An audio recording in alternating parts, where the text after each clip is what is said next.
to the next presentation, and I do receive research grant support from Alcon Laboratories, but has no relevance to this presentation. And I thought I'll share some thoughts which most of you know and are implemented perhaps better than what I am going to tell you. But I think raising the bar for whatever you're doing, including your ophthalmic practice, whether you're a solo practitioner or a group practitioner or a corporates or a larger institution, I think it's very important that we understand the importance of keep raising the bar in whatever as an institution or organization we are doing.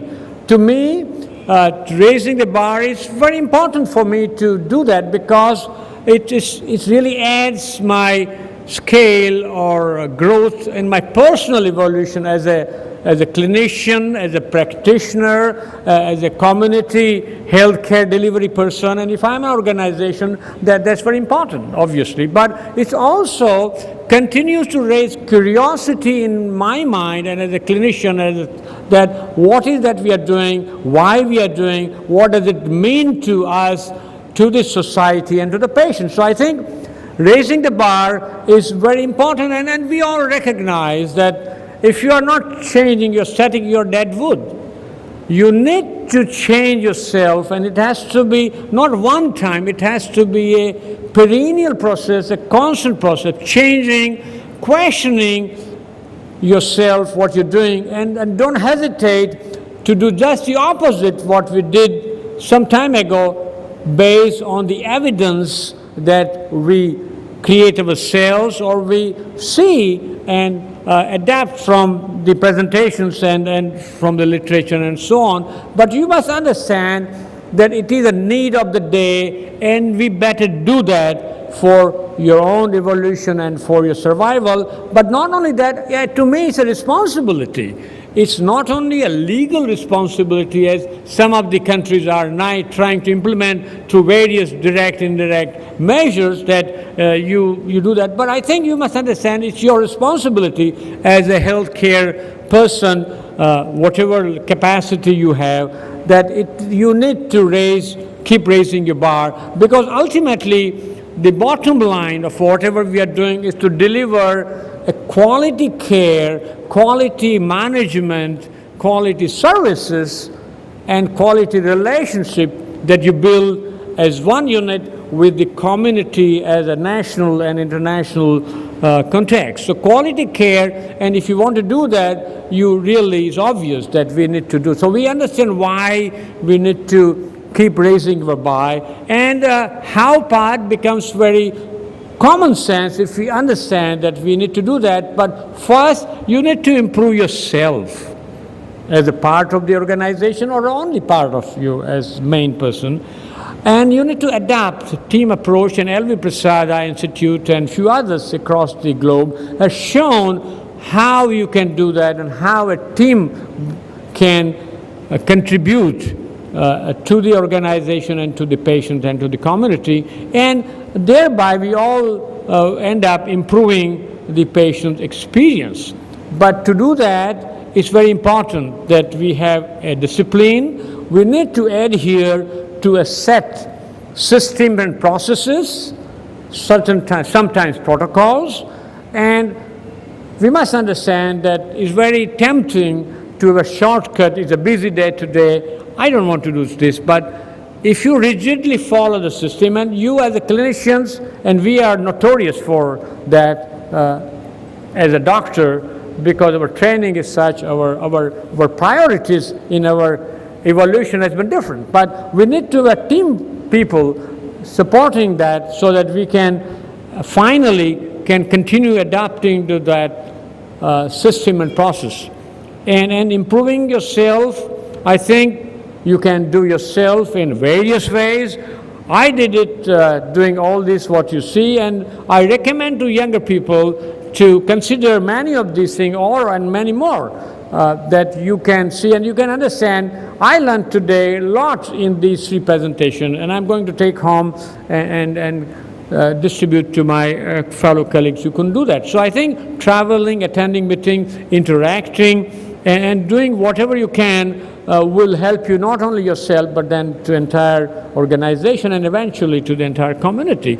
But the key being many parts of our clinical practice being a technical base, not everything, but significant proportion is based on a techniques and therefore dependent on technicians.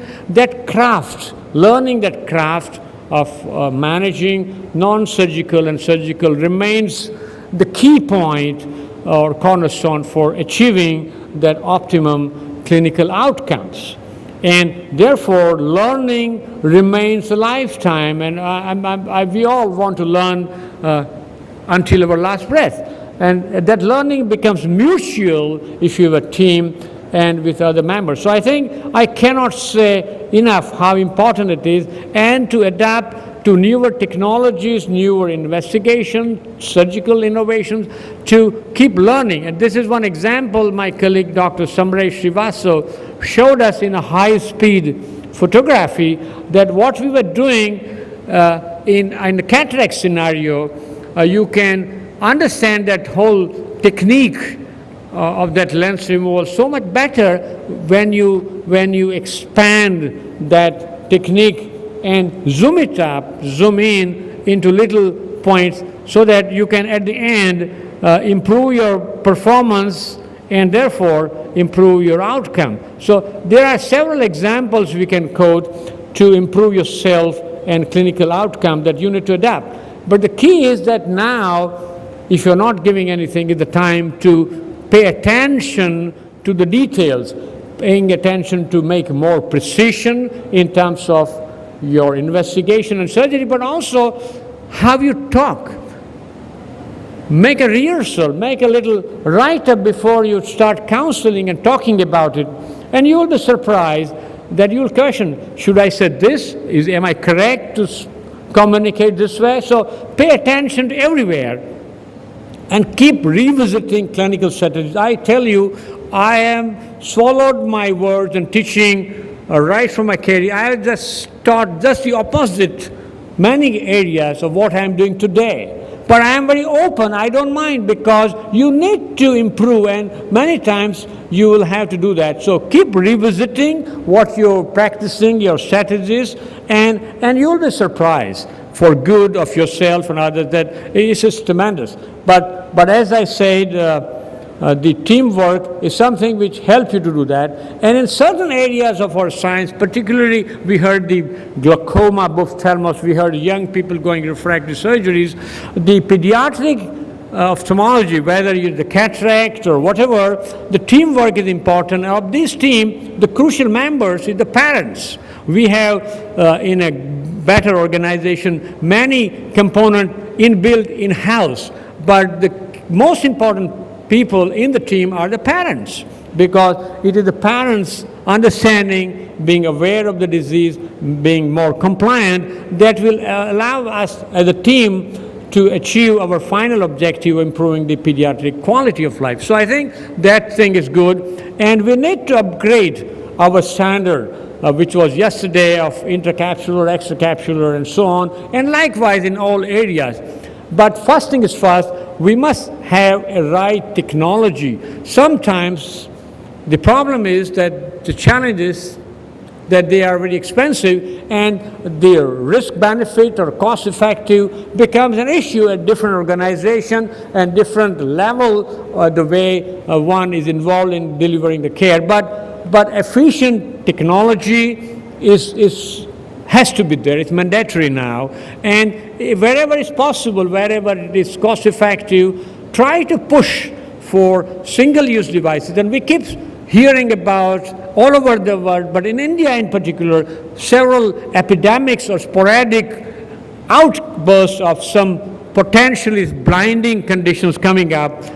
Many times it is because we are not able to apply that single use. We have failed to understand the efficiency and safety imparted by the single use, and we try to economize for patients. It's good to economize patients, but have a balance, because by economizing you are not doing fair to the patient. We need to give options and do in the right scenario, because nothing speaks like the results.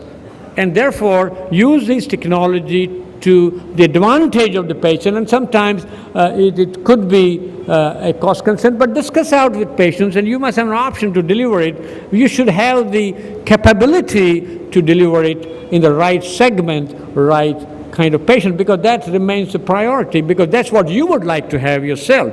And having consistent and reproducible clinical outcomes, there is nothing more important. Whatever you justify, there is nothing if you cannot do that, whatever your system is.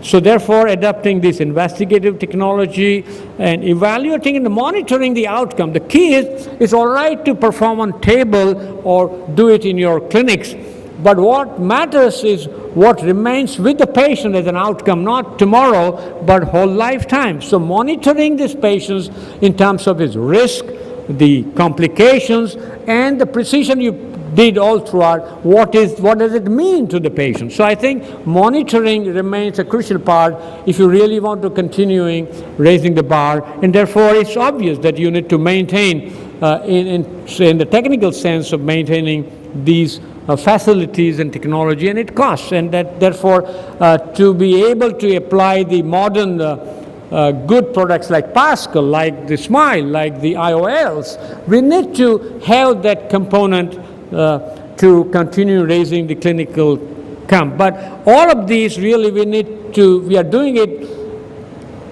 for many times to improve the patient experience. And that enhancing the services is one way to do that. And this is a very interesting report by American Academy recently. And they did the online factors related to satisfaction, evaluating that thing. And it's very interesting that many times in India and in many scenarios, we consider this as the main deterrent or factor to decide which kind of delivery we want to do that. It's important, but this is very interesting that the other thing, interpersonal, patients to doctor, other staff related, and technical skill still remains more important, and many patients across the globe, as they found on online survey and study, they find. But I just want to tell you that for the patient, it doesn't matter what you have inside your actual treatment rooms, whether you are Pascal, whether you are Smile, whether you have a Centurion or a Constellation machines. What the patient judges by what he sees, the quality of, say for example, toilet cleaning. And I remember Dr. G.N. Rao in his founding years inspecting himself all these basics services, and that has changed now what it is today. So I think what patient sees or visible, you need to pay attention to it, additional to what we said. And there is a very recent article published in Ophthalmology evaluating the factors making patients happy. Number one factor which has come up in a very scientific evidence base is the time you give to the patients. So the chair time, as it is popularly known, is the single most important factor for patients being happy, will come back, will spread to the members and the community, so that your practice, your clinical practice can continue to grow. So that's very, very important part. And I realized that early in my time, I got lost in the middle peak of my career because of the load. But you need to understand that you cannot overdo that. Making them aware of the disease they have, the options, understanding, and make them comfortable. This is all not a luxury now anymore in many parts of the world or many segments of the people. And therefore, whatever you can, under the setup you have, you try to make it as more friendly, pleasant as much as you can. You don't need to gold-plate it, your infrastructure, or spend excessive money, but you can still make it very comfortable. And therefore, you need a team to provide these good services. You need to pay attention to the personalized care, and whatever the setup, this is one good setup we have, but you don't need to do anything like that, whatever you have, and recognize the importance of joining hands with your other colleagues. I want the children to be seen by the pediatric ophthalmologist, I need to have a retinal evaluation and the ocular surface, because the science has advanced so much that one solo person or one individual specialist will not be able to know or imply. So that we need to join hands for the better of the patient, and sometimes you go out of ophthalmology to take help of the patients in managing. But whatever we say, remember, and I learned from these two gentlemen sitting here as I evolved, I cannot say you enough how important it is to remain ethical and be conscious about to what you're telling to your staff, to the patient.